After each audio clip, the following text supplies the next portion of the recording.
नमस्कार मित्रांनो, आज आपण डिस्कस करणार आहे की हृदयविकाराचा धोका सर्वात जास्त कोणत्या लोकांमध्ये येतो. तर सर्वात प्रथम आपण बघू की धूम्रपान करणाऱ्या आणि दारू पिणाऱ्या किंवा तंबाखू खाणाऱ्या, गुटखा खाणाऱ्या लोकांमध्ये सगळ्यात जास्त हृदयविकाराचा धोका असण्याची शक्यता असते. 2 नंबर जे लोकांचं कोलेस्ट्रॉल जास्त वाढलेलं आहे त्या लोकांमध्ये जास्त हृदयविकाराचा धोका असण्याची शक्यता असते.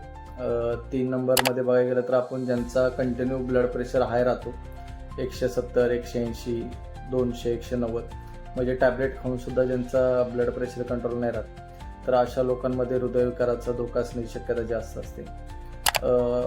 4 नंबर आपण बघायला गेलं तर डायबेटीस, ज्या लोकांमध्ये डायबेटीस खूप जास्त असते, ज्यांचं डायबेटिक कंट्रोल नसते, ज्यांचं स्वतःच्या आहारावरती ताबा नसतो, अशा लोकांमध्ये हार्ट अटॅक होण्याचे भरपूर प्रमाण असते.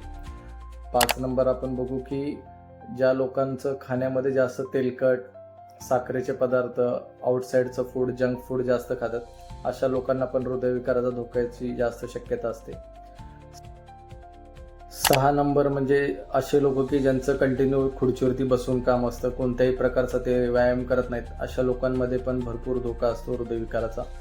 7 नंबर असं की ज्या लोकांचं वजन खूप वाढलेलं आहे आणि कोणत्याही प्रकारचा व्यायाम वगैरे करत नाहीत, अशा लोकांमध्ये पण हृदयविकाराचा जास्त धोका असतो. आणि शेवटचा आहे 8 नंबर, ज्याच्यामध्ये ज्या व्यक्तीला कंटिन्यू त्रास असतो, स्ट्रेसमध्ये असतो, कामाचा भरपूर ताणतणाव घेतात, अशा लोकांमध्ये सुद्धा हृदयविकाराचा जास्त धोका असू शकतो. तर प्रत्येकाने आपली जीवनशैली बदलली पाहिजे. रोज अर्धा तास ते 40 मिनिटं सकाळचे स्वतःसाठी व्यायामासाठी दिले पाहिजेत.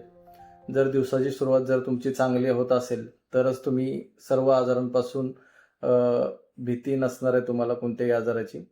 तर ह्यासाठी हे सर्व तुम्हाला गोष्टी फॉलो केल्या पाहिजेत. धन्यवाद.